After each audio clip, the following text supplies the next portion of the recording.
آگے چلتے ہیں ہم.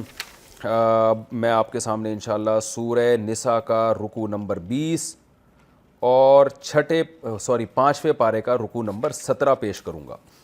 اعوذ باللہ من الشیطان الرجیم، بسم اللہ الرحمن الرحیم. حسب معمول اس رکوع کا سب سے پہلے لفظی ترجمہ مختصر گرامر کے ساتھ، پھر اس کی تفصیل اور پھر آخر میں خلاصے کے طور پر علمی نکات.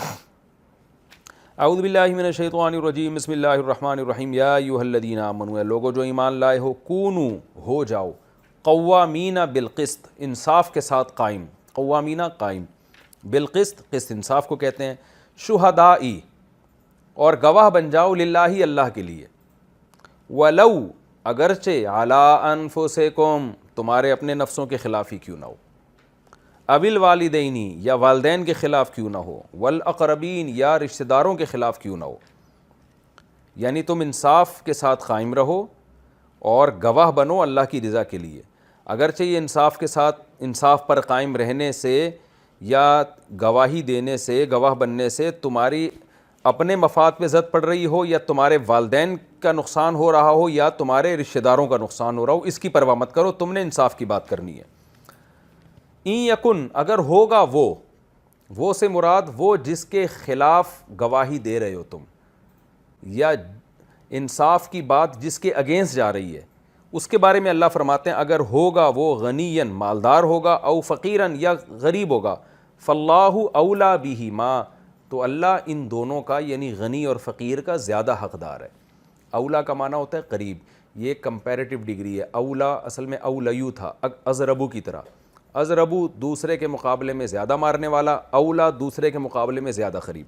یعنی اللہ سب کے مقابلے میں، دوسروں کے مقابلے میں ان کے زیادہ قریب ہے. جب اللہ ان کے زیادہ قریب ہے تو تم ان فقیر یا غنی کی خاطر انصاف سے نہ ہٹو، بلکہ اللہ کو ان کی زیادہ پرواہ ہے تم سے زیادہ. تو تم اللہ سے آگے نہ نکلو، تمہیں جو اللہ کہہ رہا ہے وہ کرو، یعنی گواہی دو چاہے ان کے خلاف جا رہی ہو. فلا تتبعوا الہوا، ہوا خواہشات کو کہتے ہیں. حرص و ہوا کا لفظ سنا ہوگا آپ نے. بس خواہشات کی پیروی مت کرو. ان تعدلوا کہ تم ظلم کرنے لگو. دیکھیں عدل کا معنی عدل یعدل عدلا، یعنی عدل یعدل کا مصدر جب عدل آتا ہے تو اس کا معنی انصاف کرنا، اور عدل یعدل عدولا کا معنی ہوتا ہے ظلم کرنا. جیسے کہتے ہیں نا حکم عدولی، یعنی انصاف سے ہٹنا. کہتے ہیں اس نے حکم عدولی کی ہے. کیا مطلب؟ حکم اور انصاف سے ہٹ گیا ہے وہ. تو یہ عدول سے ہے، تعدل عدل سے نہیں ہے. فرماتے ہیں فلا تتبعوا الہوا، پس تم خواہشات کے پیچھے مت چلو. ان تعدلوا کہ تم ظلم کرنے لگو. وان تلووا اگر تم غلط بیانی کرو گے. لوا یلوی کا معنی لپیٹنا، یہ لفظ بھی گزر چکا ہے، میں پہلے بھی اس کو ڈیفائن کر چکا ہوں. یعنی لپیٹنے کا کیا مطلب ہوتا ہے؟ گھمانا، غلط بیانی کرنا. اگر تم غلط بیانی کرو گے، انصاف کی بات نہیں کرو گے، غلط باتیں کرو گے. او تعرضوا یا اعراض کرو گے. کیا مطلب؟ گواہی دینے سے اعراض کرو گے. فإن اللہ تو بے شک اللہ تعالیٰ کان بما تعملون خبیرا تمہارے عمل سے باخبر ہے، اس کا گناہ ملے گا کل قیامت کے دن. یا ایھا الذین آمنوا اے لوگو جو ایمان لائے ہو، آمنوا باللہ ایمان لاؤ اللہ پر، ورسولہ اس کے رسول پر، والکتاب اور اس کتاب پر، الذی نزل علی رسولہ جو نازل کی ہے اس نے اپنے رسول پر، والکتاب الذی انزل من قبل اور اس کتاب پر بھی جو اس نے پہلے نازل کی ہے. ومن یکفر باللہ اور جو انکار کرے گا اللہ کا، وملائکتہ اس کے فرشتوں کا، وکتبہ اس کی کتابوں کا، ورسلہ اور اس کے رسولوں کا، والیوم الآخر اور آخرت کے دن کا، فقد ضل تو تحقیق وہ گمراہ ہو گیا، ضلالا بعیدا بہت دور کی گمراہی. دور سے مراد حق سے دور، بعیداً عن الحق.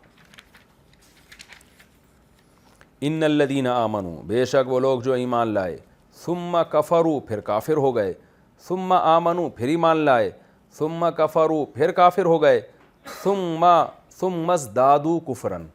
ازدادوا اصل میں تھا ازتیادوا، ازتیاد اکتساب کی طرح. تو ازتیاد کو پڑھتے ہیں ازدیاد زیادہ ہونا. تو ازتیادوا اکتسبوا کی طرح تھا تو پڑھا جاتا ہے تیادو کو پڑھا جاتا ہے از دیادو پھر از دادو، یعنی اس طرح سے یہ لفظ چینج ہوا ہے. ثم ازدادوا، پھر وہ زیادہ ہو گئے، کفرن، کفر کے اعتبار سے، یعنی ان کے کفر میں اور اضافہ ہو گیا. لم یکون اللہ، نہیں ہے اللہ تعالیٰ ایسا، لیغفر لہم، کہ ان کی مغفرت کر دے، ولا، اور نہ اللہ ایسا ہے، لیہدیہم، کہ ان کو رہنمائی کرے، سبیلاً، راستے کی، یعنی ان کو سیدھا راستہ بھی اللہ کبھی نہیں دکھائے گا. بشر المنافقین، خوشخبری دے دیں آپ منافقین کو، بِأَنَّ لَهُمْ، اس بات کی کہ ہے ان کے لیے، عذاباً علیما، دردناک عذاب. الذین، یہ وہ منافقین ہیں، یتخذون الکافرین، کہ یہ ٹھہراتے ہیں کافروں کو، اولیاء، دوست، ولی کی جمع، من دون المومنین، مومنین کو چھوڑ کر.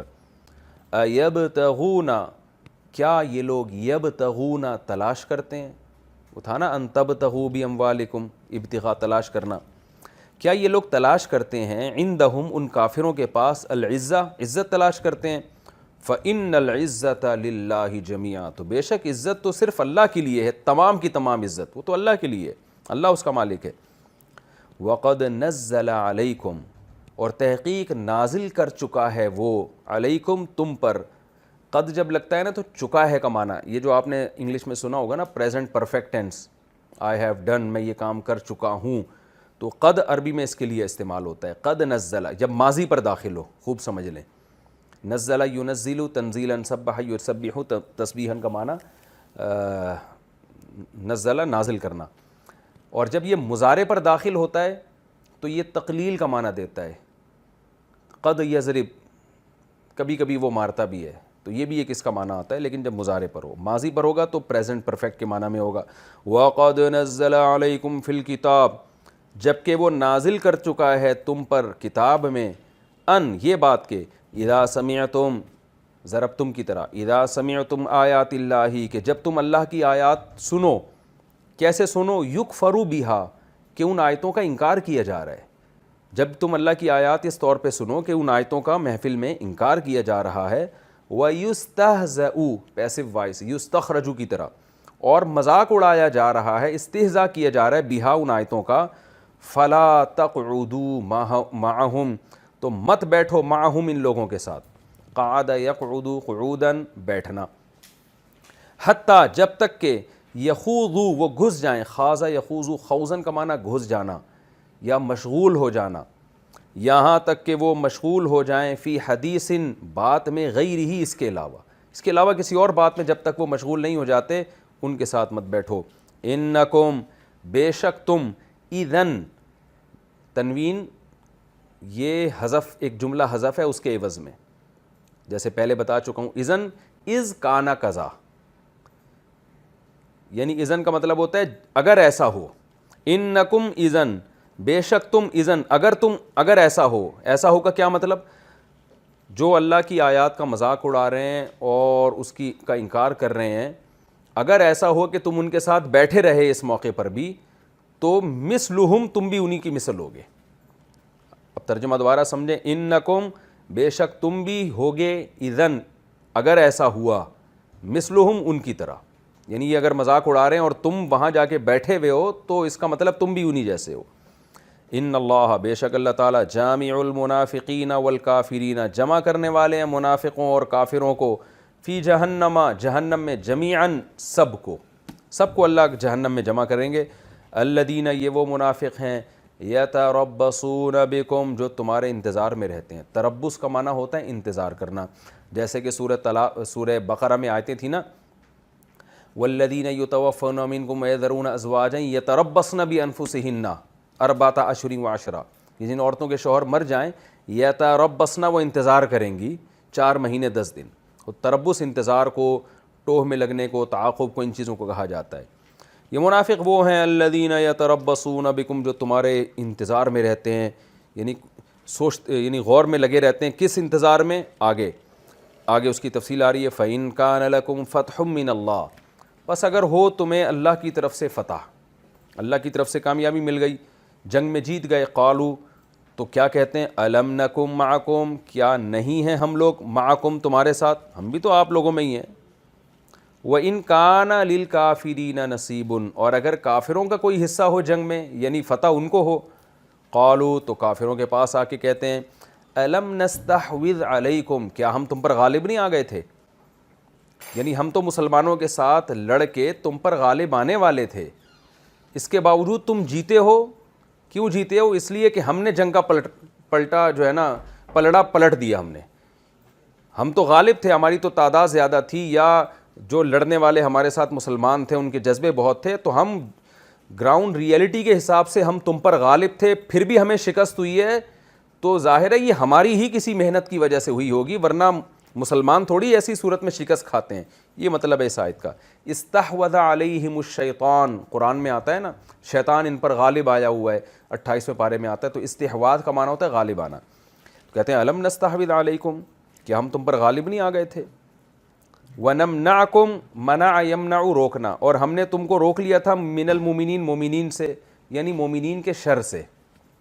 قرآن میں محذوفات بہت ہوتے ہیں، تو ہم نے تمہیں روک لیا تھا مومنین کے شر سے، یعنی غلبے کے باوجود ہونا تو یہ چاہیے تھا مومنین تم پہ فتح حاصل کر لیتے، لیکن جو نہیں ہوئی ہے فتح، تو سوچو ہمارے علاوہ کون ہو سکتا ہے جو فتح میں رکاوٹ بنے۔ فاللہ یحکم بینکم یوم القیامہ، اللہ فرماتے ہیں اللہ تمہارے درمیان قیامت کے دن فیصلہ کرے گا۔ ولن یجعل اللہ للکافرین علی المؤمنین سبیلا، اور ہرگز نہیں بنایا کافروں کے لیے اللہ نے مومنین پر کوئی راستہ، ہرگز نہیں رکھے گا۔ لن یجعل، ہرگز ایسا نہیں کرے گا اللہ، کیسا نہیں کرے گا کہ کافروں کے لیے مومنین پر کوئی سبیل چھوڑے، راستہ چھوڑے، یعنی قیامت کے دن۔ یعنی قیامت کے دن اللہ، دیکھیں دنیا میں تو ایسا ہوتا ہے نا، ڈیبیٹ کر کے آپ حجت میں غالب آ جاتے ہیں غلط دلائل دے کے بھی، اور حق اور باطل کو خلط ملط کر دیتے ہیں، لیکن اللہ فرماتے ہیں یہ جو منافقین دلائل دے رہے ہیں اور کافروں کا ساتھ دے رہے ہیں، تو اللہ نے یعنی ہرگز ایسا نہیں کرے گا کہ کافروں کے لیے مومنین پر کوئی راستہ چھوڑ دے، فیوچر میں ایسا نہیں ہونے والا، یعنی کوئی راستہ ہوگا ہی نہیں ملامت کرنے کا، دو اور دو کی طرح دودھ کا دودھ اور پانی کا پانی کر دے گا اللہ قیامت کے دن سے۔ یہ تو اس کا لفظی ترجمہ ہوا۔ اصل میں ترجمے کے دوران کچھ تفسیر اس لیے بتاتا ہوں تھوڑی بہت، کہ وہ ترجمہ ورنہ اس کے بغیر سمجھ میں نہیں آتا۔ تو یہ اس رکوع کا ہو گیا لفظی ترجمہ، اور اب ہم انشاءاللہ اس کی تفسیر کی طرف جاتے ہیں۔ سورہ نساء کا رکوع نمبر 20 اور 5ویں پارے کا رکوع نمبر 17۔ یا ایھا الذین آمنوا، اے لوگو جو ایمان لائے ہو، کونوا قوامین بالقسط شہداء للہ، کیونکہ گھریلو مسائل چل رہے تھے، جہاد کی آیتیں بھی آئیں، منافقین کا تذکرہ بھی آیا، سب کی آپس میں کیا مناسبت تھی میں بتا چکا ہوں۔ تو چاہے گھریلو احکام ہو یا جہاد کا حکم ہو، ان تمام چیزوں کا بنیادی مقصد ایک صالح معاشرہ قائم کرنا ہے۔ تو صالح معاشرے میں اور ایک دوسرے کے حقوق ادا کرنے میں یہ بات بہت دخل رکھتی ہے کہ آپ جب بھی زبان سے بات کریں تو انصاف کی بات کریں، حق بات کریں آپ، اور اقربا پروری کی وجہ سے، ذاتی مفاد کی وجہ سے آپ ظالم کا ساتھ نہ دیں، اور گواہی دینے کی نوبت آئے تو آپ اللہ کے لیے صحیح گواہی دیں۔ تو یہ اس یعنی احکام سے متعلق اللہ نے قرآن میں یہ آیتیں بیان کی ہیں۔ یا ایھا الذین آمنوا، اے لوگو جو ایمان لائے ہو، کونوا قوامین بالقسط، انصاف کے ساتھ کھڑے ہو جاؤ، یعنی بات ہمیشہ انصاف کی کیا کرو، ساتھ ہمیشہ انصاف کا دیا کرو۔ شہداء للہ، اس کا عطف ہے قوامین پر، یعنی ہو جاؤ قائم انصاف کے ساتھ، اور ہو جاؤ گواہ، یعنی بن جاؤ گواہ اللہ کے لیے۔ یعنی اللہ کے لیے جب گواہی دینے کی نوبت آئے، بعض دفعہ یہ ہوتا ہے کہ مظلوم جو ہے وہ عدالت میں یا خاندان میں ظالم کا ظلم ثابت کرنے کے لیے اس کو گواہ طلب کرنے پڑتے ہیں، اور ایسے موقع پہ گواہ یہ کہہ دیں کہ جی ہمارا ذاتی مسئلہ نہیں ہے، ہم نہیں آ رہے، کسی کے معاملات میں ہم نہیں پڑھتے، تو یہ معاشرے میں انصاف نہیں ہوگا پھر۔ تو جس نے کوئی ایسا ظلم ہوتا ہوا دیکھا ہے، اگر عدالت اسے گواہی کے لیے بلاتی ہے، یا خاندان میں کوئی جرگہ ہو رہا ہے اور اسے بلایا جاتا ہے، تو اس کی ذمہ داری ہے کہ وہ اللہ کو خوش کرنے کے لیے وہاں گواہی دے، کیونکہ گواہی پر پیسے نہیں لیے جاتے، اس سے تو پھر ایک مظنہ تہمت ہے نا کہ یار پیسے لے کے گواہی دے رہا، ہو سکتا ہے یہ جھوٹی گواہی دے رہا ہو، تو یہ سب اللہ کے لیے ہوتا ہے۔ تو اس لیے اللہ نے فرمایا کہ گواہی بھی دیا کرو اور انصاف کا ساتھ دیا کرو۔ وَلَوْ عَلَىٰ أَنفُسِكُمْ، اگرچہ یہ تمہارے خلاف ہی کیوں نہ ہو، اس میں آپ کے اپنے مفاد پہ، یعنی آپ خود غلط ہوتے ہیں بعض دفعہ، اَوِ الْوَالِدَيْنِ، یا تمہارے والدین کے خلاف کیوں نہ جا رہا ہو۔ یہ کتنی اہم ترین آیت ہے کہ انسان پر والدین سے زیادہ کسی کا حق نہیں ہے، لیکن اللہ نے فرمایا کہ اگر تم انصاف پر مبنی گواہی دے رہے ہو وہ تمہارے باپ اور ماں کے خلاف، دادا دادی نانا نانی ان کے خلاف بھی جا رہی ہوگی تو تمہیں وہ دینی پڑے گی۔ گھریلو مسائل میں اس کا بڑا مسئلہ ہوتا ہے کہ اسی سے ہمیں یہ پتہ چلتا ہے کہ ماں باپ کے کہنے پر بیوی پر ظلم کرنا بھی جائز نہیں ہے۔ بعض دفعہ غلطی والدین کی ہوتی ہے اور انسان اس لیے والدین کو غلط نہیں کہہ سکتا کہ بھئی غیرت کا مسئلہ بنا لیتا ہے اس کو، حالانکہ غلطی اس کے والدین کی۔ ہاں عزت احترام ان کا ملحوظ رکھنا اپنی جگہ ہے، لیکن آپ اپنے والدین کے کہنے پر کسی ظالم کا ساتھ نہیں دے سکتے۔ اور کہیں بھی جرگہ بیٹھتا ہے، کہیں بھی حکم بیٹھتا ہے، ثالث بیٹھتا ہے، لوگ آپ سے بات طلب کرتے ہیں تو اس میں صحیح بات آپ پر بتانا لازم ہے کہ غلطی کس کی ہے۔ فرمایا اگرچہ تمہارے والدین کے خلاف کیوں نہ ہو، والاقربین، اور رشتہ داروں کے خلاف کیوں نہ ہو، کوئی بھی قریب ترین رشتہ دار، کیونکہ انسان اقربا پروری کا شکار ہو جاتا ہے۔ آگے اللہ فرماتے ہیں کہ ان یکن غنیا او فقیرا، تم جس کے خلاف گواہی دے رہے ہو اگر غنی یا فقیر ہو، ہوتا ہی ہے کہ انسان بعض دفعہ اس بیس پر بھی انصاف کی بات نہیں کرتا کہ کسی غنی کا خیال کر لیتا ہے کہ مالدار لوگوں کی معاشرے میں ایک عزت ہوتی ہے کہ اگر میں نے انصاف کی بات کی تو اس کی عزت کم ہو جائے گی، اور یعنی مروت کا شکار ہو جاتا ہے انسان، شرم کا شکار ہو جاتا ہے کہ یار ایک عزت، غنی یہ اصل میں لیبل ہے کہ عزت دار آدمی سے، یعنی قرآن نے عزت دار آدمی کو غنی سے تعبیر کیا ہے، کیونکہ اکثر عزت دولت مندوں کی عام طور پہ زیادہ ہوتی ہے، جن کو لوگوں کی اور معاشرے کی ضرورت نہیں ہوتی وہ غنی ہوتے ہیں۔ تو انسان ان کے خلاف گواہی دینے سے کیوں کتراتا ہے؟ اس لیے کہ معاشرے میں ان کا ایک مقام ہے، آدمی کو شرم آ رہی ہوتی ہے۔ ایک بات خوب سمجھ لیں، اگر انسان اس بیس پہ گواہی نہ دے کہ میں نے اگر حق کی گواہی دی تو مجھ پہ ظلم کیا جائے گا، تو اس بیس پہ گواہی سے اجتناب یہ جائز ہے۔ ایسے موقع پہ ہی گواہی دینا یہ ثواب کی بات تو ہے، لیکن اگر کوئی گواہی نہیں دیتا تو گناہ نہیں ملے گا، اس لیے کہ اس کو یہ خطرہ ہے کہ جیسے بڑے بڑے قاتل ہوتے ہیں نا، عدالت ان کو بلاتی ہے کہ ان قاتلوں کے خلاف گواہی دو، اب لوگوں کو پتہ ہوتا ہے ہم نے اس دہشت گرد کے خلاف گواہی دی تو کل تو ہمیں مار کے پھینک دے گا یہ، تو ایسے موقع پہ فقہا نے لکھا ہے کہ بھئی ہم گواہی کو اس لیے نہیں چھپا رہے تاکہ معاشرے میں ظلم ہو، بلکہ اس لیے چھپا رہے ہیں کہ ہم پہ ظلم نہ ہو جائے۔ تو یہاں پوری امت کا اجماع ہے کہ ایسے موقع پہ گواہی چھپا دینا یہ جائز ہے۔ اس میں گناہگار حکومت ہوگی کہ اس نے ایسا ماحول کیوں بنایا ہے کہ گواہوں کی عزت محفوظ نہیں، ان کی جان اور مال محفوظ نہیں، لیکن ایسے موقع پہ وہ ہمت کر کے گواہی دے دیتا ہے تو بہرحال ثواب بہت ملے گا۔ تو یہاں اس آیت کا یہ مطلب نہیں ہے کہ غنی کے ڈر سے آپ گواہی چھپا لیں کہ غنی آپ کو بعد میں جان سے نہ مار دے یا نقصان نہ پہنچائے، تو وہ تو انسان پھر اپنے آپ کو پہلے دفاع کرتا ہے۔ یہاں غنی سے مراد ہے کسی کی وجاہت ہے، عزت ہے، اور آدمی شرم اور مروت کا شکار ہو جاتا ہے کہ یار اتنے عزت دار آدمی کو میں کیسے ذلیل کروں، تو اللہ نے فرمایا اگر وہ غنی ہے یا فقیر، فقیر پہ ترس کھا کے اس کے خلاف گواہی نہیں دیتا، یار یہ بیچارہ پہلے ہی اتنا کمزور ہے، غریب ہے، میں نے گواہی دی اس کے خلاف، اس کو تو سزا ہو جائے گی اور قسم پرسی میں مبتلا ہو جائے گا، اللہ فرماتے ہیں ان چیزوں کی رعایت نہ کرو۔ تم ان پہ ترس کھا رہے ہو نا، مالدار کی عزت پہ اور فقیر کی فقر پہ، تو اللہ ان کا زیادہ حقدار ہے، اللہ یعنی تم اللہ سے گویا آگے بڑھ رہے ہو۔ جیسے ایک آدمی کہنا میرے اس بیٹے کو سزا دو، آپ کہہ رہے ہو یار یہ تو میں کیسے دوں، تو باپ کیا کہے گا میرا بیٹا ہے، میں جب تجھے کہہ رہا ہوں تو تو میرے بیٹے سے زیادہ اس کا خیر خواہ ہے۔ تو اللہ فرماتے ہیں یہ اللہ کی مخلوق ہیں، اللہ کو ان کی زیادہ پرواہ ہے، تم اللہ سے آگے نہ نکلو، تمہیں گواہی دینی ہے صحیح اور انصاف کا تم نے ساتھ دینا ہے۔ وقت ہمارا پورا ہو چکا ہے، انشاءاللہ اگلے ایپیسوڈ میں اس سے اگلی آیت فلا تتبعوا الہوی وہ آپ کے سامنے پیش کروں گا۔ بسم اللہ الرحمن الرحیم۔ سورہ نساء کا رکوع نمبر 20 اور 15ویں پارے کا رکوع نمبر 17 چل رہا تھا۔ اس رکوع کا لفظی ترجمہ مختصر گرامر کے ساتھ ہو چکا، اور اس کی جو پہلی آیت ہے اس کی تفسیر چل رہی تھی، یہاں تک ہو چکا تھا ان یکن غنیا او فقیرا فاللہ اولی بہما۔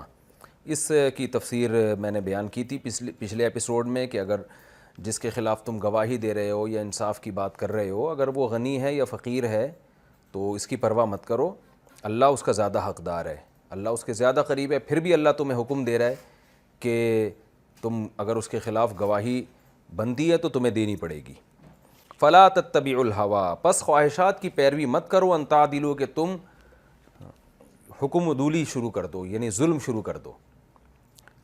تو یہ بھی خواہشات کی پیروی ہے نا کہ آپ مالدار کی طرف آپ جا رہی ہے طبیعت اور آپ کو یہ لگ رہا ہے یہ بیچارہ رسوا ہو جائے گا، تو یہ بھی انسان کا دل اس پہ آمادہ نہیں ہوتا، یا فقیر پہ ترس آ رہا ہوتا ہے کہ ہائے بیچارہ پہلے ہی فقیر ہے اور اس کا تو بیڑا غرق ہو جائے گا اگر میں نے اس کے خلاف گواہی دی، تو یہ بھی ایک اپنی خواہش ہی ہوتی ہے جس کی بیس پہ انسان عدل کا دامن چھوڑ دیتا ہے. تو اللہ نے فرمایا خواہشات کی پیروی مت کرو اور ظلم مت کرو. وَإِن تَلْوُوا أَوْ تَعْرِضُوا، اور اگر تم بات کو گھماؤ گے، غلط بیانی سے کام لو گے، یا حق سے اعراض کرو گے، یعنی حق کے اظہار سے اگر تم اعراض کرو گے، یعنی گواہی کو چھپاؤ گے، فَإِنَّ اللَّهَ كَانَ بِمَا تَعْمَلُونَ خَبِيرًا، تو دنیا کو بیوقوف بنایا جا سکتا ہے لیکن اللہ تمہارے عمل سے باخبر ہے. تو یہ جو آخرت کا تصور ہے نا، اور اپنے اعمال کی جواب دہی کا خوف، یہ انسان کو صحیح راستے پر چلنے پر مجبور رکھتا ہے. آگے ارشاد فرمایا یا ایھا الذین آمنوا آمنوا باللہ ورسولہ والکتاب الذی نزل علی رسولہ، اے ایمان والو اللہ پر ایمان لاؤ، اس کے رسول پر، اس کتاب پر جو اس نے نازل کی ہے. سوال پیدا ہوتا ہے بھائی ایمان والے تو کہتے ہی اس کو ہیں جو اللہ پر اور اس کی کتاب پر، اس کے رسولوں پر اور پچھلی آسمانی کتابوں پر ایمان لے کر آئیں، تو کیا مطلب کہ اے ایمان والو ان سب چیزوں پر ایمان لاؤ؟ تو دیکھیں ایک ہوتا ہے اجمالی ایمان، بعض دفعہ یہ بھی ہوتا ہے کہ کوئی غیر مسلم اسلام قبول کرے اور ایک ایک چیز کی ڈیٹیل میں نہ جائے، بلکہ وہ کہ میں محمد صلی اللہ علیہ وسلم پر ایمان لاتا ہوں، جو کچھ آپ کہیں گے صحیح ہے، اور وہ مومنین کی فہرست میں داخل ہو جاتا ہے. اس کو کہتے ہیں اجمالی ایمان، کہ اسلام کی ڈیٹیل اور تفصیل تو معلوم نہیں ہے لیکن وہ ایک اسلامی نظام دیکھ کر اور مسلمانوں کا کلچر اور ایٹیٹیوڈ وغیرہ دیکھ کر اور جو ایک ظاہری طور پر دیکھ کر اس کے دل میں ایمان بیٹھ جاتا ہے اور وہ مسلمانوں کی فہرست میں داخل ہو جاتا ہے، اجمالی طور پر ایمان قبول کر کے اسلام میں داخل ہو جاتا ہے. تو صحابہ کے دور میں بھی ایسا بہت ہوا ہے کہ بھئی دیکھا کہ رسول اللہ صلی اللہ علیہ وسلم سچے نبی ہیں اور دلائل سے ثابت ہو گیا کسی شخص کے سامنے، اس کو پوری ڈیٹیل معلوم نہیں ہے اسلام کی، لیکن وہ نبی صلی اللہ علیہ وسلم پر ایمان لے آیا اور صحابہ کی فہرست میں، مسلمانوں کی فہرست میں داخل ہو گیا. تو ان کو قرآن کہہ رہا ہے کہ اے ایمان والو، یعنی وہ لوگ جو اجمالی طور پر ایمان لائے ہو تو تفصیلی ایمان لے کر آؤ، یعنی الگ الگ ان تمام چیزوں کا اعتراف کرو، پھر تمہارا ایمان اصل ایمان کہلائے گا جو کامل ایمان ہوگا. اس لیے فرمایا اے لوگو جو، یعنی ہم اس کا ترجمہ کیسے کریں گے؟ اے ایمان والو یعنی وہ لوگو جو اجمالی ایمان، اجمال کہتے ہیں کسی چیز کی تفصیل میں جائے بغیر سرسری طور پر اس کو قبول کر لینا. تو اے ایمان والو جو اجمالی طور پر ایمان لائے ہو، تفصیلی ایمان لے کر آؤ جس کی تفصیل یہ ہے. وہ کیا تفصیل ہے؟ آمنو باللہ، اللہ پر، ورسولہ، اس کے رسول پر، وہ تو ہر مومن لاتا ہے. تو یہ بطور تمہید کے ذکر کیا ہے کہ اللہ اس کے رسول کے ساتھ ان چیزوں پر بھی، والکتاب الذی نزل علی رسولہ، اس کتاب پر بھی جو اللہ نے اپنے رسول پر نازل کی ہے، والکتاب الذی انزل من قبل، اور اس کتاب پر بھی جو قرآن سے پہلے نازل ہوئی ہے. یعنی ان میں کچھ چیزوں پر تو تمہارا ایمان ہے لیکن اس کے علاوہ بھی چیزوں پر ایمان لے کر آؤ. کیوں؟ وَمَن یکفر بِاللَّہِ، جو اللہ کا انکار کرے گا، وَمَلَائِکَتِہِ، اس کے فرشتوں کا انکار کرے گا، وَکُتُبِهِ، اس کی کتابوں کا انکار کرے گا، وَرُسُلِهِ، اس کے رسولوں کا انکار کرے گا، وَالْيَوْمِ الْآخِرِ، آخرت کا دن کا انکار کرے گا، فَقَدْ ضَلَّ ضَلَالًا بَعِيدًا، تو وہ تحقیق گمراہ ہو گیا بہت دور کی گمراہی میں. تو یہ بیسک اسلام کی چیزیں ہیں، ان میں سے الگ الگ چیزوں پر تمہیں ایمان پراپر طریقے سے لانا پڑے گا، یعنی صرف اجمالی ایمان کافی نہیں ہے. تو یہ مطلب ہے اس آیت کا. جیسے آج بھی کوئی غیر مسلم اگر اسلام قبول کرتا ہے نا، ایمان اس کا اسلام تو معتبر ہوگا، لیکن اسی وجہ سے علماء اس کو ایمان مفصل اور ایمان مجمل پڑھواتے ہیں. جیسے ایمان مجمل میں یہ پڑھوایا جاتا ہے آمنت باللہ وملائکتہ والیوم الآخر والقدر خیرہ وشرہ من اللہ تعالی، اس طرح کی الفاظ پڑھائے جاتے ہیں. اور ایمان مفصل میں باللہ وملائکتہ وکتبہ ورسلہ والیوم الآخر، یہ تمام چیزوں کو ڈیٹیل سے بیان کیا جاتا ہے. تو ان تمام باتوں پر ایمان لے کر آؤ. اس کا فائدہ کیا ہوگا کہ جب آپ ایک ایک چیز پر تفصیل سے ایمان لے کر آئیں گے تو پھر آپ ضروریات دین میں سے کسی چیز کا انکار نہیں کر سکتے. اس کی مثال ایسے ہے جیسے قادیانی، یعنی گویا اس آیت کا خلاصہ یہ نکلا کہ جو چیزیں دین کے ضرورات میں داخل ہیں نا، ان پر بھی ایمان لانا پڑے گا. جیسے ایک آدمی کہتا ہے میں قرآن پر ایمان رکھتا ہوں، اب آگے قرآن میں تو فرشتوں کا بھی ذکر ہے، جنات کا بھی ذکر ہے، تقدیر کا بھی ذکر ہے، حضرت موسیٰ کا بھی تذکرہ ہے، حضرت عیسیٰ کا بھی تذکرہ ہے. تو جب اس سے کہا جاتا ہے تم موسیٰ علیہ السلام کو اللہ کے نبی مانتے ہو، تو وہ اگر وہ کہہ دے کہ میں نہیں مانتا تو ظاہر ہے کافر ہو جائے گا. اس لیے کہ تم نے ایک طرف تو اقرار کیا میں قرآن کو مانتا ہوں، لیکن آگے تم موسیٰ علیہ السلام کی نبوت کا انکار کر رہے ہو، تو یہ ایسے ہی ہے جیسے قرآن کو آپ نہیں مانتے. تو ہم ایسے شخص کو کیا کہیں گے بھائی، جب وہ اسلام میں داخل ہوگا نا تو ہم ڈیٹیل سے اس کو ہم کہیں گے بھائی قرآن اور قرآن کے جتنے مضامین ہیں جن میں تمام پیغمبروں کا جو تذکرہ ہے وہ تمام پیغمبروں کی نبوت پر ایمان، تو یہ ڈیٹیل میں اس لیے لایا جاتا ہے کہ کل بعد میں بات کو گھمانا نہ شروع کر دے وہ. اس کی مثال ہے بالکل قادیانیوں کی، کہ قادیانی کہتے ہیں ہم اللہ پر بھی ایمان رکھتے ہیں، رسول پر بھی ایمان رکھتے ہیں، قرآن پر بھی ایمان رکھتے ہیں، آخرت پر بھی ایمان رکھتے ہیں، اور ہم 5 وقت نماز کے بھی قائل ہیں، رمضان میں تراویح کے بھی قائل ہیں، رمضان کے روزوں کو بھی قائل ہیں. حتیٰ کہ قادیانی نے تو مجھے یہاں تک کہا کہ ہم تو فقہ حنفی کو فالو کرتے ہیں، یعنی اہل سنت والجماعت میں جو مسلک دنیا میں سب سے زیادہ رائج ہوا ہے ہم تو اس کو فالو کر رہے ہیں، تو ہمیں تم کافر کیوں کہتے ہو؟ تو یہ کیوں، یہ نوبت کیوں آئی؟ اس لیے کہ قادیانی جب قادیانیت قبول کرتا ہے تو الگ الگ اسلام کے عقیدوں کو وہ ہائی لائٹ نہیں کرتا جس میں ختم نبوت کا بھی عقیدہ ہے. وہ یہ تو کہتا ہے میں ایمان لے آیا، میں اسلام لے آیا، میں قرآن کو مانتا ہوں، میں رسول کو مانتا ہوں. تو ایسے موقع پہ اس کو یہ بھی کہنا پڑے گا کہ قرآن کی ہر بات کو میں مانتا ہوں جس میں ختم نبوت کا عقیدہ بھی ہے. تو یہاں اللہ نے ختم نبوت کے عقیدے کو ذکر اس لیے نہیں کیا کہ اس زمانے میں تو اس کے انکار کا تصور ہی نہیں تھا، لیکن یہ جو قرآن کہہ رہا ہے کہ اللہ پر، فرشتوں پر، کتابوں پر، رسولوں پر، آخرت کے دن پر، تو یہ قرآن اصل میں قرآن ہی کے مضامین کو الگ الگ ہائی لائٹ کر رہا ہے کہ ان تمام چیزوں پر تمہیں ایمان لانا پڑے گا. تو اس سے اشارہ ملتا ہے کہ اس میں صرف یہ چیزیں نہیں ہیں بلکہ وہ تمام عقیدے جن کو قرآن اور سنت نے دو ٹوک اور واضح لفظوں میں بیان کر دیے، چاہے وہ حدیث متواتر سے ثابت ہوں چاہے وہ قرآن سے ثابت ہوں، جس میں ختم نبوت کا عقیدہ ہے. اسی طرح حیات عیسیٰ، کہ حضرت عیسیٰ علیہ السلام پر موت واقع نہیں ہوئی ہے، وہ زندہ آسمانوں پہ اٹھائے گئے ہیں اور قرب قیامت میں وہ نازل ہوں گے. یہ عقیدہ بھی قرآن و سنت نے بہت وضاحت سے بیان کر دیا، اس لیے یہ بھی امت کا اجماعی عقیدہ ہے. تو صرف اجمالی ایمان لے آنا یہ اس لیے کافی نہیں ہوگا کہ اگر آپ اس کے ساتھ تفصیلی ایمان نہیں لے کر آتے تو شیطان آپ کو بعد میں بہکا سکتے ہیں. کہ مسلمان تو ہو جائے گا وہ، اگر کوئی غیر مسلم ہمارے پاس آ کے یہ کہتا ہے، اس کو ان عقیدوں کا علم نہیں ہے، وہ کوئی ہندو آ کے کہتا ہے میں اسلام قبول کرتا ہوں اور زیادہ ڈیٹیل میں نہیں جاتا وہ، اور لا الہ الا اللہ کا اقرار کر لیتا ہے، تو ہم اس کو مسلمان ہی سمجھیں گے. تو ایسے لوگوں کو قرآن کیا کہے گا، ایسے غیر مسلموں کو، کہ تم اسلام میں تو داخل ہو گئے ہو لیکن ان تمام چیزوں پر ایمان تمہیں لانا پڑے گا. کیونکہ اس بات کا امکان موجود ہے کوئی غیر مسلم مسلمان ہو اور کہ میں ایمان لے آیا، میں اسلام قبول کرتا ہوں، تو ٹھیک ہے ہم اس کو مسلمان مانیں گے، لیکن کل وہ کہتا ہے کہ جی میں ختم نبوت کو نہیں مانتا، یہ میں فرشتوں کو نہیں مانتا، تو ہم اس سے کہیں گے نا کہ یار تم نے تو جب اسلام قبول کیا ہے تو فرشتے اور ختم نبوت تو اس میں خود بخود داخل ہیں. تو شیطان اس کو ورغلا سکتا ہے اور وہ یہ کہہ سکتا ہے، لفاظی کر سکتا ہے کہ میں نے جب اسلام قبول کیا تو اس میں میرے ذہن میں فرشتے اور آخرت کا مسئلہ تھا ہی نہیں، ختم نبوت کا مسئلہ تھا ہی نہیں. تو اس لیے ایسے موقع پہ ہم اسے کہیں گے کہ بھئی جب تم اسلام قبول کرو گے نا تو اس کی تمام تفصیلات کے ساتھ قبول کرو گے تو وہ معتبر ہوگا. اسی وجہ سے جب کوئی غیر مسلم اسلام میں داخل ہوتا ہے تو احتیاطاً یہ تمام اسلام کے ضروری عقیدے اس سے زبان سے کہلوائے جاتے ہیں. اور یہاں تک علماء نے بیان کیا ہے کہ کوئی غیر مسلم جب اسلام میں داخل ہوگا تو کچھ تو عقیدے ایسے ہیں جو ہر غیر مسلم کی زبان سے ہم کہلوائیں گے. کوئی بھی جب غیر مسلم مسلمان ہو رہا ہے تو ہم کیا کہیں گے، بھئی بولو آمنت باللہ، میں اللہ پر ایمان لایا، و ملائکتی، فرشتوں پر، و کتبہ، تمام آسمانی کتابوں پر، تمام پیغمبروں پر، والیوم الآخر، اور آخرت کے دن پر، اور تقدیر اچھی اور بری دونوں قسم کی تقدیریں اللہ کی طرف سے ہوتی ہیں، اور موت کے بعد کی زندگی پر.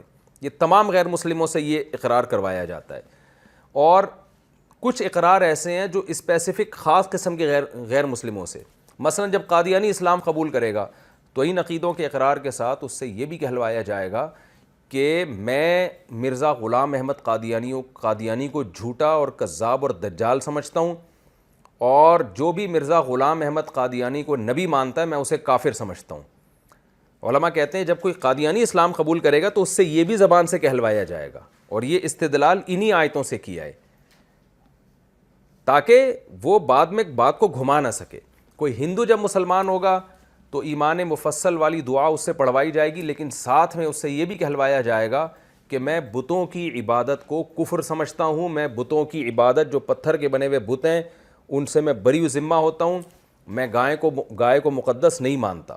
کوئی عیسائی اگر مسلمان ہوگا تو اس سے یہ ایمان مفصل پڑھوانے کے بعد یہ بھی اقرار کروایا جائے گا کہ میں اس بات کا اقرار کرتا ہوں کہ حضرت عیسیٰ ابن مریم اللہ کے بیٹے نہیں ہیں، اور حضرت مریم کے بطن سے اللہ نے عیسیٰ کو پیدا کیا بغیر باپ کے، یہ اللہ کی قدرت کی دلیل ہے، اور حضرت عیسیٰ ابن مریم نہ اللہ کا جزو ہیں نہ اللہ کے بیٹے ہیں۔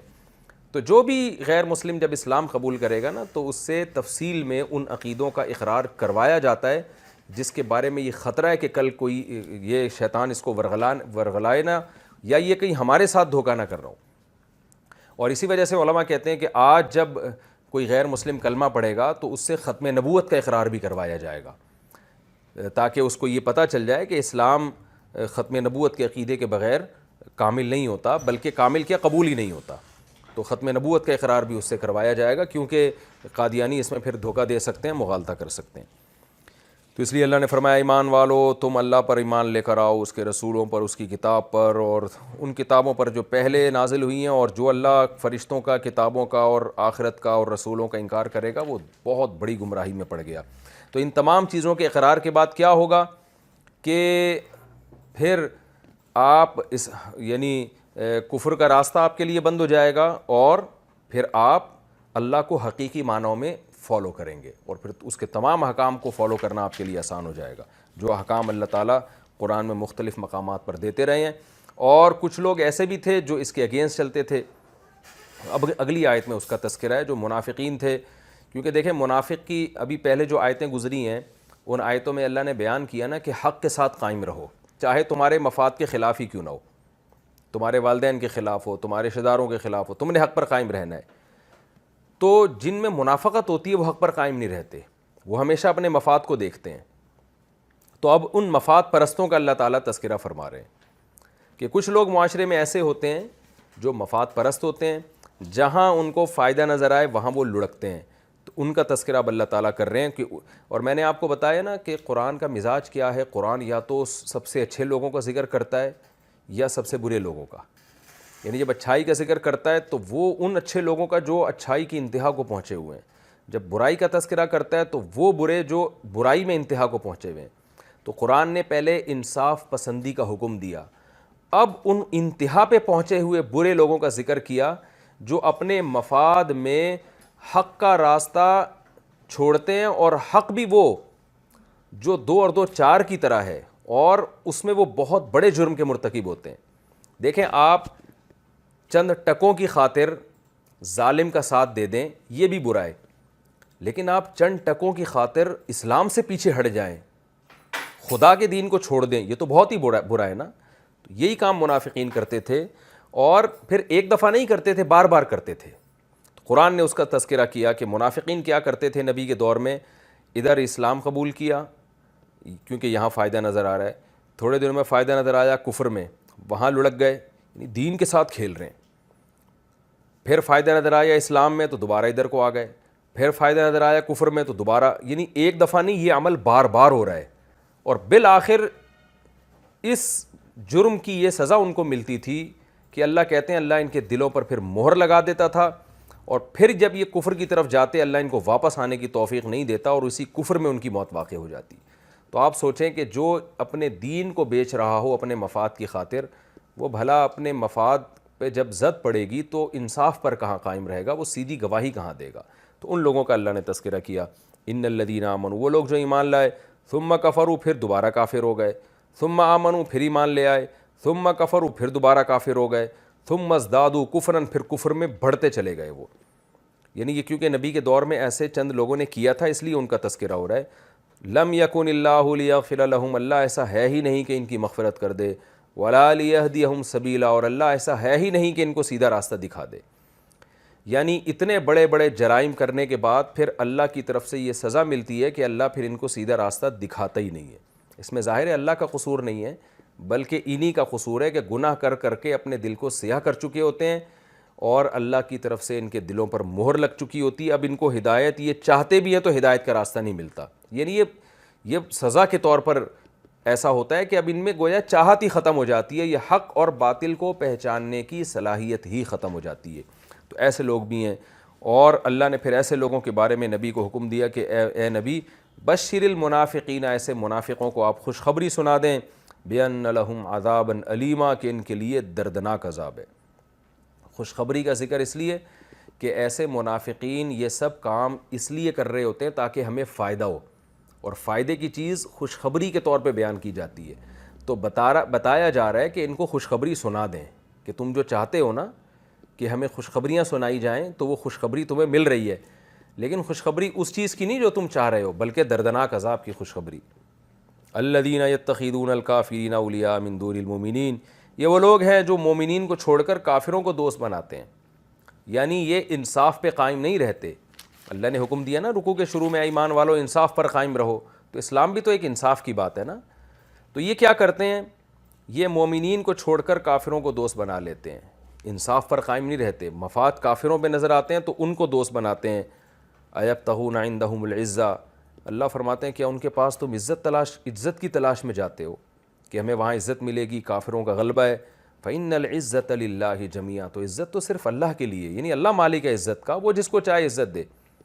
تو تم عزت کی خاطر اگر کافر سے دوستی لگاتے ہو تو یہ تمہاری خوش فہمی ہے، عزت اللہ کے ہاتھ میں ہے، اس کو راضی کرو گے تو وہ عزت دے گا تمہیں، اور اس کو راضی نہیں کرو گے تو یہ عزت پائیدار نہیں ہے۔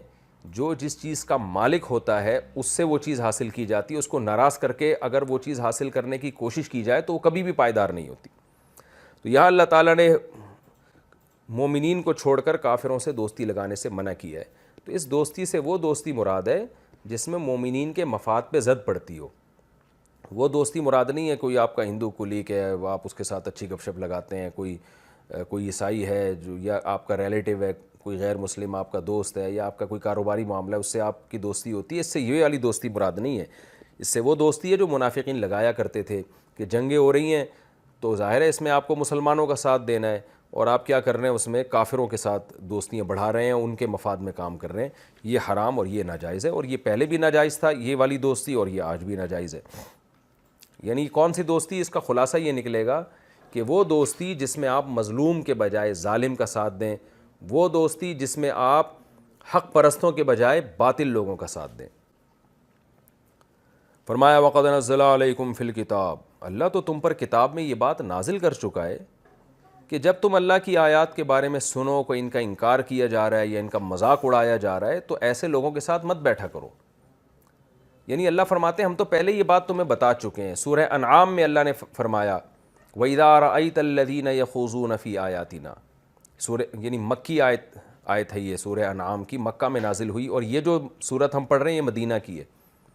تو اللہ فرماتے ہیں ہم پہلے کتاب میں نازل کر چکے ہیں۔ وہ کیا نازل کیا سورہ انعام میں کہ جب تم ان لوگوں کو دیکھو جو ہماری آیتوں کا انکار کر رہے ہیں، جھٹلا رہے ہیں، مذاق اڑا رہے ہیں، تو ان کے ساتھ مت بیٹھا کرو۔ اذا رأيت الذين يخوضون في آياتنا فاعرض عنهم حتى يخوضوا في حديث غيري، جب تک کہ وہ کسی اور بات میں مشغول نہ ہو جائیں۔ تو یہ حکم پہلے نازل ہو چکا ہے۔ تو اللہ منافقین کو بتا رہے ہیں کہ تم ظاہری طور پر جب اسلام کا دعویٰ کرتے ہو تو قرآن کی ان سری آیتوں کا کیسے انکار کرتے ہو؟ انکار کا مطلب ان پر عمل کیوں نہیں کرتے؟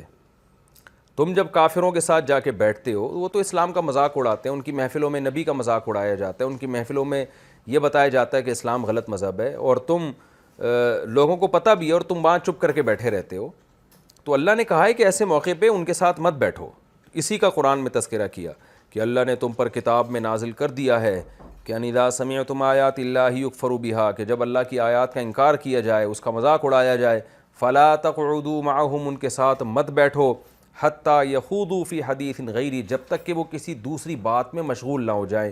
انکم اذا مثلہم، اس لیے کہ اگر ایسا ہوا تو تم بھی انہی جیسے ہوگے۔ کسی کو گناہ میں دیکھ کر آپ کو اس گناہ پہ روکنے کی قدرت بھی ہو، پھر بھی آپ نہ روکیں، تو اس کی علامت ہے آپ میں اور ان میں کوئی فرق نہیں ہے۔ ان اللہ جامع المنافقین والکافرین فی جہنم جمیعا، اللہ نے پھر مسلمانوں کو تسلی دی، فرمایا اللہ ان منافقین اور کافر جن کے ساتھ یہ منافقین بیٹھتے ہیں نا اور اسلام کا مذاق اڑاتے ہیں، ان سب کو اللہ اکٹھے کا مطلب ان دونوں کو اللہ جہنم میں ڈالے گا، جمع کرے گا۔ جمع کرنے کا مطلب دخول میں دونوں جمع ہوں گے، جہنم میں داخل ہونے میں۔ یہ نہیں کہ درجات ایک جیسے، درجات تو ظاہر ہے قرآن میں آتا ہے کہ منافقین نچلی جہنم میں ہوں گے، کافر اوپر کی جہنم میں ہوں گے، یعنی منافقین کو کافروں سے زیادہ عذاب دیا جائے گا۔ تو اس آیت سے پتہ چلتا ہے کہ کسی بھی محفل میں جہاں دین کا مذاق اڑایا جا رہا ہو، شریعت کا مذاق اڑایا جا رہا ہو، یا اللہ کی کھلے عام نافرمانی کی جا رہی ہو، یعنی مذاق کبھی عمل سے اڑایا جاتا ہے، کبھی قول سے، عمل سے بھی مذاق اڑایا جاتا ہے، کھلے عام شریعت کی دھجیاں اڑائی جا رہی ہیں شرعی احکام کی، جیسے ناچ گانے کی محفلیں ہیں، ڈانس کی محفلیں ہیں، شراب کباب چل رہی ہے، اس میں مس گیدرنگ میں ایک بے حیائی کا ایک طوفان بدتمیزی ہے، تو یہ زبان سے تو نہیں لیکن عمل سے مذاق اڑایا جا رہا ہے۔ تو ایسی محفل میں بھی علماء نے اسی آیت سے استدلال کیا ہے کہ کسی کے لیے بیٹھنا جائز نہیں ہے۔ ہاں کوئی مجبوری ہو یا آپ کسی اپنے ذاتی کام سے گئے ہیں، کسی کام یعنی کام آپ کا اس محفل میں شرکت نہیں ہے، کوئی اور کام سے گئے ہیں، جیسے آپ بس میں جا رہے ہیں اور گانے لگا دیے یا اور کوئی بےہودگی ہو رہی ہے وہاں پہ، تو آپ ظاہر ہے اس بےہودگی میں شرکت کے لیے یا ان لوگوں کے ساتھ بیٹھنے کے لیے نہیں گئے، آپ تو سفر کے لیے گئے ہیں، تو ایسے موقع پہ انشاءاللہ گناہ نہیں ہوگا۔ یا آپ تبلیغ کے لیے گئے ہیں تو بھی گناہ نہیں ہوگا، یا آپ مجبوری میں وہاں بیٹھے ہوئے ہیں تو بھی انشاءاللہ گناہ نہیں ہوگا۔ لیکن یہ تینوں چیزیں اگر نہیں پائی جاتی تو پھر ایسی محفل میں بیٹھنا گناہ ہے، حرام ہے۔ جیسے کہ آج کل شادی بیاہ کی محفلوں میں ناچ گانے ہو رہے ہوتے ہیں، علماء نے لکھا ہے کہ ایسی محفلوں میں بیٹھنے کی اجازت نہیں ہے، آپ پر لازم ہے کہ آپ وہاں سے اٹھ کے جائیں۔ تو البتہ کوئی ایسی جگہوں پہ جہاں گناہ تو ہو رہا ہے لیکن آپ اس لیے جا رہے ہیں کہ وہاں آپ اس پہ بات کریں یا دینی کوئی پیغام لوگوں کو دیں، تو وہ شرعاً پھر جائز، نہ صرف جائز ہے بلکہ ثواب ہے۔ تو اس میں یہ نہیں کہیں گے کہ یہ گناہ کی محفل میں گناہ میں شریک ہے لوگوں کے ساتھ، بلکہ بھئی یہ تو خیر کو پھیلانے کے لیے گیا ہے وہاں پہ، تو کوئی کام بھی نہیں ہے، کوئی مجبوری بھی نہیں ہے، کوئی مصلحت بھی نہیں ہے، ویسے ہی جا کے آپ وہاں بیٹھ گئے تو یہ حرام ہے۔ تو شادی بیاہ اور ولیمہ ان میں اگر گناہ کی محفل ہے تو بیٹھنا جائز نہیں ہے۔ لوگ ایسے موقع پہ کہتے ہیں کہ اگر ہم نہیں بیٹھیں گے تو رشتہ داری ٹوٹے گی، تو ہم ایک اچھے کام کے لیے جا رہے ہیں رشتہ داری جوڑنے کے لیے، تو یہ عذر گناہ بدتر از گناہ۔ رشتہ داری اتنی جوڑنا جائز ہے جتنی شریعت نے آپ کو اجازت دی ہے۔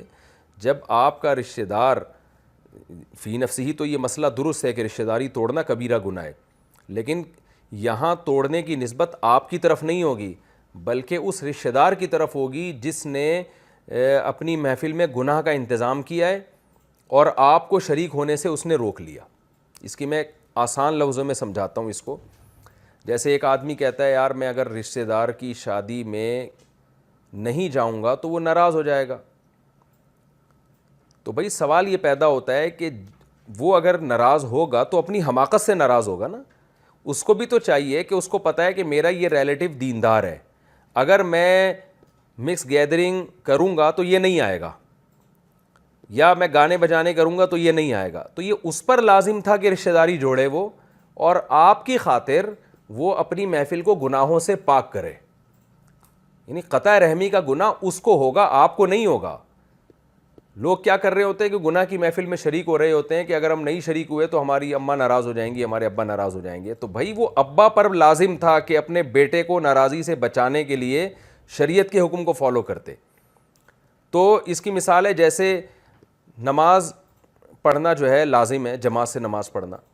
اب آپ کے ابا آپ کو جماعت سے نماز پڑھنے سے روک رہے ہیں اور آپ کہو کہ میں گھر میں نماز پڑھ لوں گا کیونکہ جماعت سے نماز چھوڑنا بھی گناہ ہے لیکن ابا کو ناراض کرنا اس سے بڑا گناہ ہے، تو بھئی ابا کو ناراض کرنا یقیناً کبیرہ گناہ ہے، لیکن اس گناہ کی نسبت آپ کی طرف نہیں ہوگی بلکہ ابا کی طرف ہوگی کہ ابا ایسا کام کیوں کر رہے ہیں جس سے باپ اور بیٹے کے تعلقات خراب ہو، ابا کیوں جماعت کی نماز پڑھنے سے روک رہے ہیں۔ تو یہاں بھی ایسا ہی ہے، لوگ ان چیزوں میں فرق نہیں کرتے، لوگ کہتے ہیں بھئی رشتہ داری جوڑنا بھی تو ضروری ہے، اگر ہم اس کے محفل میں نہیں گئے تو دوستی خراب ہو جائے گی، بہن بھائیوں کا رشتہ خراب ہو جائے گا۔ تو خوب سمجھ لیں کہ ایسے موقع پہ رشتہ خراب ہونے کا گناہ تو ہوگا مگر آپ کو نہیں ہوگا، اس کو ہوگا جس نے اپنی محفل میں گناہ کا انتظام کر کے آپ کو اس مجلس میں آنے سے روک دیا، اس کو گناہ ہوگا، آپ پر بہرحال جانا جائز نہیں ہے۔ تو اللہ فرماتے ہیں کہ اللہ کافروں اور منافقوں کو جہنم میں جمع کرے گا۔ الذین یتربصون بکم، پھر ان منافقین کی ایک اور خصلت بیان کی کہ اتنے مفاد پرست ہیں، اتنے مفاد پرست ہیں۔ پہلے بتایا نا کہ مفاد پرستی میں حق کا ساتھ نہ چھوڑو، اسی کے واقعات چل رہے ہیں اسی کے ضمن میں کہ کچھ لوگ ایسے بھی ہوتے ہیں، ایسے مفاد پرست ہوتے ہیں جو تمہارے انتظار میں لگے رہتے ہیں، یعنی تمہیں جنگ ہوتی ہے تو دیکھتے ہیں کہ پلڑا کدھر کو بھاری ہو رہا ہے، جو جیتے گا ہم اس کا ساتھ دیں گے۔ جبکہ حق پرست کیا کرتے ہیں؟ وہ انصاف پہ قائم رہتے ہیں. کہتے ہیں بھائی جیتے ہارے جب ہمارے ساتھی لڑیں گے تو ہم بھی لڑیں گے, ہار جیت تو اللہ کے مقدر میں ہے, جیت گئے تو ٹھیک ہے, نہیں جیتے تو جو ان کو نقصان ہوگا وہی ہمیں بھی نقصان ہوگا. یہ بڑی اہم آیت ہے, اور یعنی آپ کے زندگی کے بہت سارے شعبوں میں نا آپ کو لوگوں کو پرکھنے کا بہترین موقع دیتی ہے یہ آیت, کہ لوگوں کو آپ کو پرکھنے کا موقع ملتا ہے کہ کون مشکل میں آپ کا ساتھ دیتا ہے. وہ ایک شاعر نے ایک شعر کہا ہے نا کہ وَإِذَا يُحَاسُ وَإِذَا تَكُونُ كَرِيهَةً اُدْعَىٰ لَهَا وَإِذَا يُحَاسُ الْحَيْسُ يُدْعَىٰ جُنْدُبُ, کہ جب حلوے پکائے جاتے ہیں تو جندب کو بلایا جاتا ہے, اور جب جنگ ہوتی ہے تو لوگ مجھے دعوت دیتے ہیں. یعنی وہ بتا رہا ہے کہ میں منافق نہیں ہوں, لوگوں کو پتہ ہے مشکلات میں لوگوں کا ساتھ دوں گا. تو حلوے میں تو آپ شریک ہو جاتے ہیں لوگوں کے, لیکن وہی حلوہ جس شخص نے آپ کو حلوہ کھلایا تھا آج اس کی لڑائی ہے کسی سے, اس پہ ظلم ہو رہا ہے, تو اس میں آپ اس کا ساتھ نہ دیں, تو یہ بڑی منافقت ہے. اللہ فرماتے ہیں کہ یہ منافقی یتربصون بکم, انتظار میں لگے رہتے ہیں اگر تمہیں فتح مل جائے. قالوا الم نکم معکم, تو آ کے کہتے ہیں کیا ہم تمہارے ساتھ نہیں تھے, دیکھو ہم نے تو کلمہ پڑھا ہے, ہم بھی مسلم ہیں, تو ماشاءاللہ ہماری بھی واہ واہ ہونی چاہیے. اور وَإِن كَانَ لِلْكَافِرِينَ نَصِيبٌ, اگر کافروں کو فتح ہو جائے تو کہتے ہیں الم نستحوذ علیکم, کیا ہمارا تم پہ غلبہ نہیں ہو گیا تھا. یعنی اگرچہ ہم ظاہری طور پر مسلمانوں کے ساتھ تھے تو ہم تو غالب تھے تمہارے اوپر, ہونا تو یہ چاہیے تھا کہ ہمیں فتح ہوتی, یعنی مسلمانوں کے ساتھ ہم ملے ہوئے تھے تو ان کے ساتھ مل کے ہمیں تم پہ فتح ہوتی, لیکن نہیں ہوئی, تو سمجھ لو یہ ہماری وجہ سے نہیں ہوئی ہے, کیونکہ گراؤنڈ ریئلٹی تو یہ کہہ رہی ہے کہ مسلمانوں کو فتح ہونی چاہیے تھی, تو یہ ہماری وجہ سے نہیں ہوئی ہے فتح, اور ہم نے تمہارا ساتھ دیا ہے. وَنَمْنَعْكُم مِّنَ الْمُؤْمِنِينَ, اور کیا ہم نے مومنین تم کو مومنین سے نہیں روک لیا, یعنی مومنین کے شر سے, تو ہم نے بچایا. یعنی اتنے نالائق ہیں کہ دعویٰ نہیں کر رہے بلکہ سوال کر رہے ہیں. سوال کب کیا جاتا ہے؟ جب ایک بات طے شدہ ہوتی ہے. جیسے آپ آ کے کہتے ہیں کہ بھائی لوگ کہتے ہیں کہ اس جنگ کے موقع پر تم کہاں تھے, تو آپ جواب میں یہ کہتے ہیں نا میں وہیں تھا, یہ بھی جھوٹ ہے, لیکن آپ جھوٹ اتنی ڈرائی سے بولو کہ بھائی وہاں نہیں تھا تو اور کہاں تھا میں, یعنی یہ تو بات تو طے شدہ ہے میں تو جنگ میں ہوتا ہی ساتھ ہوں. تو منافقین جھوٹ بولتے ہیں اتنی ڈٹائی کے ساتھ کہ یہ نہیں کہہ رہے کہ ہم نے مومنین کے شر سے تمہیں روک لیا ہے, بلکہ کہہ رہے ہیں ہمارے علاوہ اور کون ہے بھائی روکنے والا, کیا ہم نہیں تھے. تو یہ بھی ایک جھوٹے آدمی کی خصلت ہے کہ وہ جھوٹ اتنے کانفیڈنس اور اتنی ڈٹائی کے ساتھ بولتا ہے کہ سامنے والا اس کے کانفیڈنس کو دیکھ کے یقین کرنے لگتا ہے. تو یہ بھی جو پرلے درجے کے منافق ہوتے ہیں نا وہ بڑے کانفیڈنس کے ساتھ غلط بات کرتے ہیں. اس آیت سے ہمیں یہ بھی پتہ چلتا ہے. آگے اللہ فرماتے ہیں دیکھو دنیا میں تو تم ایک دوسرے کو بیوقوف بناتے رہو گے, لیکن فاللہ یحکم بینکم یوم القیامہ, اللہ ہے قیامت کے دن فیصلہ کرے گا تمہارے درمیان, سب بتا دے گا کون صحیح تھا کون غلط تھا. وَلَن يَجْعَلَ اللَّهُ لِلْكَافِرِينَ عَلَى الْمُؤْمِنِينَ سَبِيلًا, اور یاد رکھو اللہ کافروں کے لیے ہرگز مومنین پر طنز کا, تانے کا, مومنین کو نقصان پہنچانے کا کوئی راستہ چھوڑے گا ہی نہیں. یہ ایک یوں سمجھیں کہ محاورہ ہے, عربی میں آج بھی استعمال ہوتا ہے اور قرآن و سنت میں استعمال ہوا ہے کہ میرے لیے تمہارے خلاف کوئی راستہ نہیں ہے. کیا مطلب؟ تمہیں نقصان پہنچانے کا. تو اللہ فرماتے ہیں کہ یہ دنیا میں تو سب کچھ ہو رہا ہے, لیکن فیوچر میں ایسا نہیں ہوگا کہ اللہ کافروں کے لیے کوئی راستہ چھوڑ دے مسلمانوں تک, مسلمانوں کو طنز کرنے کا, نقصان پہنچانے کا, دلائل میں غالب آنے کا. یعنی فیوچر میں ایک دن آنے والا ہے کہ دودھ کا دودھ پانی کا پانی ہو جائے گا, اور اللہ بتا دے گا کہ کون حق پر تھا اور کون باطل پر. یہ سارے ہیلے بہانے جو منافقین کر رہے ہیں یہ سارے کلعدم ہونے والے ہیں. یہ تو اس رکوع کی میں نے آپ کے سامنے تفسیر پیش کی ہے, اور اس کا اب میں خلاصہ پیش کرتا ہوں. یعنی رکوع نمبر 20 اور 17. تو اس رکوع کا خلاصہ کیا ہے؟ سب سے پہلی بات تو یہ ہے کہ اللہ نے حکم دیا قوامین بالقسط, انصاف کے ساتھ قائم ہو جاؤ, اور اللہ کے لیے گواہی دیا کرو. گواہی کا مطلب حق کا اظہار. تو بعض دفعہ حق کا اظہار کرنا پڑتا ہے. آپ کے چپ بیٹھنے سے کسی مظلوم پہ ظلم ہو رہا ہوتا ہے, تو اس میں ہمیں زندگی کے ہر شعبے میں ہمیں رہنمائی ملتی ہے, خاندانی سطح پہ ہو, ملکی سطح پہ ہو, کہیں بھی ہو. آپ دیکھ رہے ہیں کسی کے خلاف کسی نے بیان داغا ہے اور آپ کو پتہ ہے اس نے بددیانتی کی ہے, غلط بیانی سے کام لیا, تو آپ کی ذمہ داری ہے کہ آپ کے پاس اگر ٹھوس ثبوت ہیں اس مظلوم کے حق پر ہونے کے, تو آپ اس کو ظاہر کر دیں لوگوں کے سامنے. چپ نہیں بیٹھنا چاہیے ایسے موقع پہ. ہاں آپ کو حق بیان کرنے میں اگر یہ خطرہ ہے کہ الٹا میرے اوپر ہی ظلم ہوگا تو پھر مجبوری ہے، پھر ظلم سے بچنے کے لیے آپ خاموشی اختیار کر سکتے ہیں۔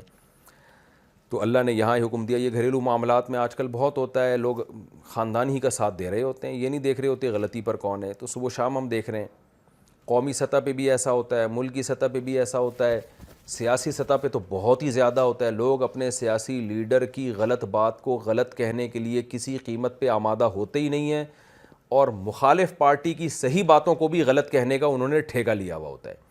بہت ہو رہا ہے، یہاں تک کہ اگر کوئی غیر مسلم میں بھی خوبی ہے تو شریعت ہمیں اس کے بارے میں بھی حکم دیتی ہے کہ توڑ موڑ کر اس کو خامی کے طور پہ پیش نہ کرو، جو ہے وہ ہے، جو غلط ہے وہ غلط ہے، جو صحیح ہے وہ صحیح ہے۔ ہمیں نبی صلی اللہ علیہ وسلم کے دور میں بعض غیر مسلموں کی بھی خوبیوں کا پتہ چلتا ہے کہ آپ صلی اللہ علیہ وسلم نے ان کی اس خوبی کا اعتراف کیا، یہ ہمیں ملتا ہے نبی صلی اللہ علیہ وسلم کی سیرت میں۔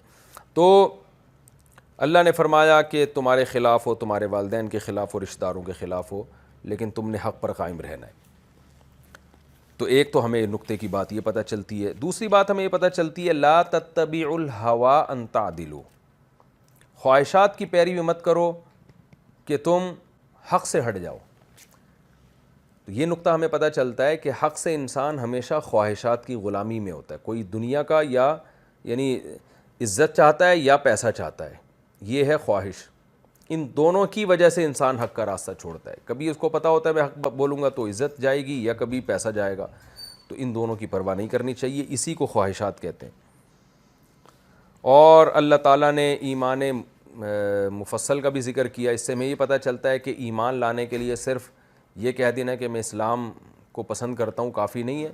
اگر کوئی دین کے ضروری عقیدوں کا انکار کرے گا، یعنی اس عقیدے کا جو قرآن و سنت میں بالکل متواتر طور پر جو چیز ثابت ہوگی، تو وہ بھی اسلام سے خارج ہو جائے گا۔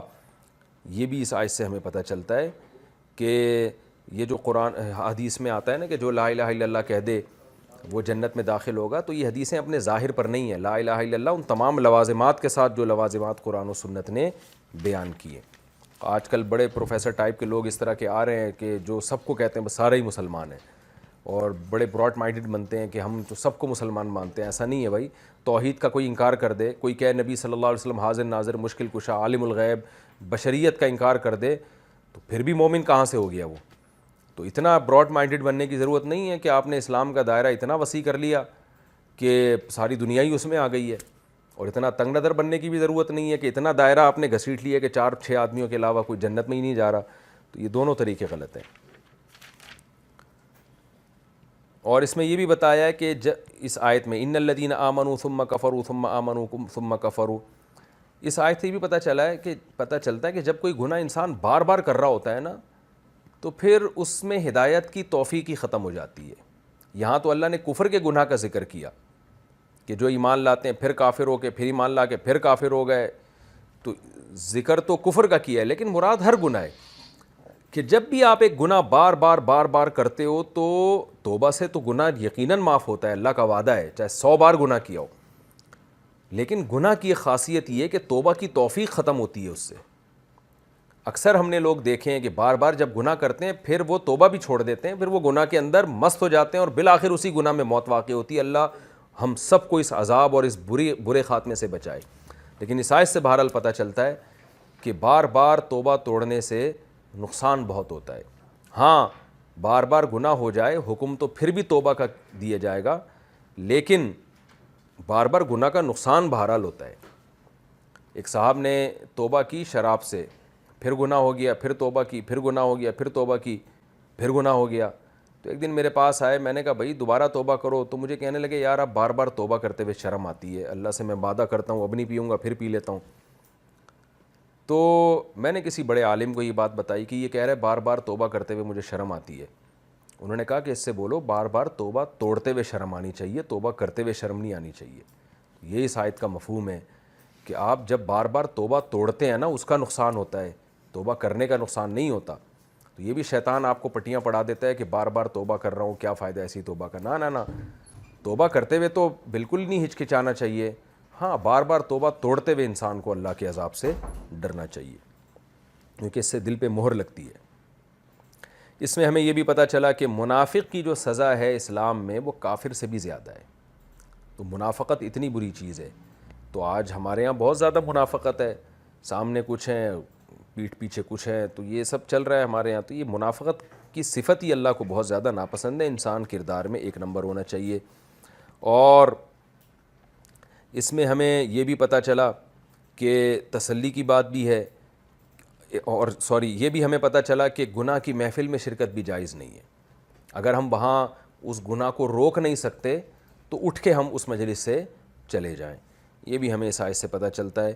اور ہمیں یہ بھی پتہ چلا کہ ایک دن آئے گا کہ اللہ حق اور باطل کو واضح کر دے گا. لہذا جو باطل پرست لوگ ہیں نا, ان کے طعنے, ان کی تشنیع جیسے آج کرتے ہیں دینداروں پر, کوئی کام ہی نہیں کرنے دیتے, ہر چیز میں عیب تلاش کرتے ہیں. تو اللہ نے بتا دیا وَلَن يَجْعَلَ اللَّهُ لِلْكَافِرِينَ عَلَى الْمُؤْمِنِينَ سَبِيلًا, ایک وقت آنے والا ہے کہ کافر کو مومن پر طنز کرنے کا کوئی راستہ اللہ چھوڑے گا ہی نہیں.